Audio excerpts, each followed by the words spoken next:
ಈಗಾಗಲೇ 2019 ಒಂದು ಕಾಯ್ದೆನೂ ಮಾಡ್ಕೊಂಡಿದ್ದಾರೆ, ಖನಿಜನ ಒಂದು ನೀತಿ ಮಾಡ್ಕೊಂಡಿದ್ದಾರೆ. ಆ ಖನಿಜ ನೀತಿಯ 6 ಮತ್ತು 10ನೇ ಅಧ್ಯಾಯದಲ್ಲಿ ಸುಸ್ಥಿರ ಗಣಿಗಾರಿಕೆ ಮತ್ತು ಅದಕ್ಕೆ ಕೈಗೊಳ್ಳಬೇಕಾದ ಕ್ರಮಗಳ ಕುರಿತು ಸ್ಪಷ್ಟವಾಗಿ ತಿಳಿಸಿದ್ದಾರೆ. ಸುಸ್ಥಿರ ಗಣಿಗಾರಿಕೆ, ರೆಗ್ಯುಲರ್ ಗಣಿಗಾರಿಕೆ ಆಗಿರಬೇಕು, ಅದೇ ಕಾಲಕ್ಕೆ ಗಣಿಗಾರಿಕೆ ಬೆಳೀತಾ ಹೋಗಿರಬೇಕು. ಈ ಎತ್ತರ ಅಂತಿರೋ ನಾವು ಅಂದ್ರೆ ಕೌಂಟ್ಲೆಸ್ ರೀ, ಒಟ್ಟು ಏನೂ ಇಲ್ಲಪ್ಪ, ಹೆಂಗೋ ಎಲ್ಲಿ ಹೋಗ್ತದೆ ಅಲ್ಲಿ ಹಟ್ಕೊಂಡು ಹೋಗುವಂಥ ಪ್ರದೇಶ ಮಾಡುವಕ್ಕಿಂತಲೂ ಎಲ್ಲಿ ಅದು ಮಾಡಬೇಕಾಗಿದೆ ಅಲ್ಲಿ ಮಾಡುವಂಥದ್ದು. ಇನ್ನುಳಿದ ಪ್ರದೇಶವನ್ನು ಅದರಲ್ಲೂ ಜೈವಿಕ ಪ್ರದೇಶ ಅಂದ್ರೆ ಪ್ರಾಣಿ ಪಕ್ಷಿಗಳು ಇರುತ್ತಿರುವಂಥ ದಟ್ಟ ಕಾಡನ್ನು ಯಾವುದೋ ಪ್ರಸಂಗದಲ್ಲೂ ಗಣಿಗಾರಿಕೆ ಉಪಯೋಗ ಮಾಡಬಾರದು ಅಂತೇಳಿ ಸ್ಪಷ್ಟ ಸಂದೇಶವನ್ನು ಕೊಟ್ಟಿದ್ದಾರೆ. ಯಾಕಂತಂದರೆ ಪರಿಸರ ಸೂಕ್ಷ್ಮ ಅಂತ ಗುರುತಿಸಲಾದಂಥ ಜೈವಿಕ ಶ್ರೀಮಂತವಾಗಿರೋ ಪ್ರದೇಶದಲ್ಲಿ ಗಣಿಗಾರಿಕೆ ಕೈಗೊಂಡ್ರೆ ಅಲ್ಲಿ ಏನಪ್ಪ ಅಂತಂದ್ರೆ ವಿಶೇಷವಾಗಿ ಗಣಿ ಅಂದರೆ ಇಟ್ ಮೀನ್ಸ್ ಅಲ್ಲಿ ಕಬ್ಬಿಣದಿರು ಅಥವಾ ಮ್ಯಾಂಗ್ನೀಸ್ ಹೋಗೋ ಜೊತೆಗೆ ಅಲ್ಲಿ ಅನೇಕ ಕಾಡಿನ ಗಿಡಗಳು ಹೋಗುವಂಥವು, ಆ ಗಿಡಗಳನ್ನ ಆಶ್ರಯ ಮಾಡ್ಕೊಂಡು ಬದುಕುವಂಥ ಜೀವಿಗಳು ಹೋಗುವಂಥ ಪ್ರಸಂಗ ಬಂದ ಕಾಡು ಇದ್ದಿದ್ದು ಒಂದು ರೀತಿ ಏನಪ್ಪ ಅಂದ್ರೆ ಒಂದು ರೀತಿ ಏನಪ್ಪ ಅಂತಂದ್ರೆ ಬಯಲುನಾಡಾಗೆ ಅಥವಾ ಬಂಜರು ಭೂಮಿಗಳಿಂದ ಸಾಧ್ಯಗಳಿದ್ದಾವೆ.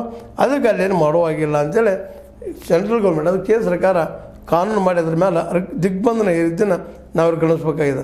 ಅದಕ್ಕೆ ಏನು ಕರಿತಾರಪ್ಪ ಅಂದ್ರೆ ನೋ ಗೋ ಝೋನ್ ಅಂದ್ರೆ ನಿರ್ಬಂಧಿತ ಪ್ರದೇಶ, ಅಲ್ಲಿ ಯಾರೂ ಹೋಗಂಗಿಲ್ಲ, ಹಂಗೆ ಮಾಡ್ಬೇಕು. ಅದನ್ನು ಅಲ್ಲಿ ಕಬ್ಬಿಣಕ್ಕೆ ಗಣಿಗಾರಿಕೆಯನ್ನು ಮಾಡುವಾಗಿಲ್ಲ ಅಂತ ಸ್ಪಷ್ಟವಾಗಿ ಕೇಂದ್ರ ಸರ್ಕಾರ ಹೇಳ್ತಾ ಇದ್ದಾರೆ.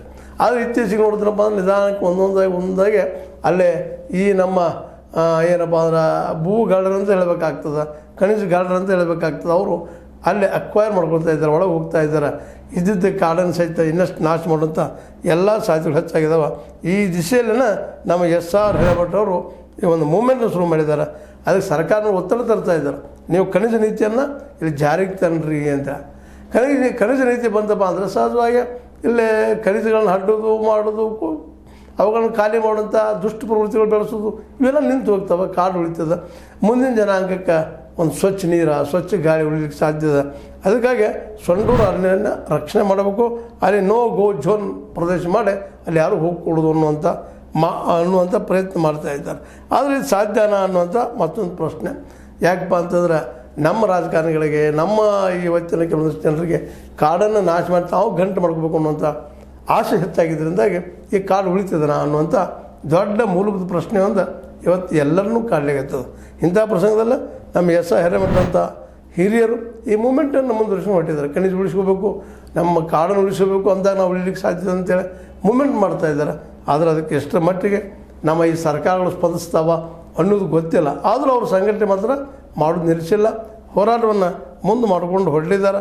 ಸಂಡೂರು ಅರಣ್ಯ ರಕ್ಷಣೆಗಾಗಿ ನೋ ಗೋ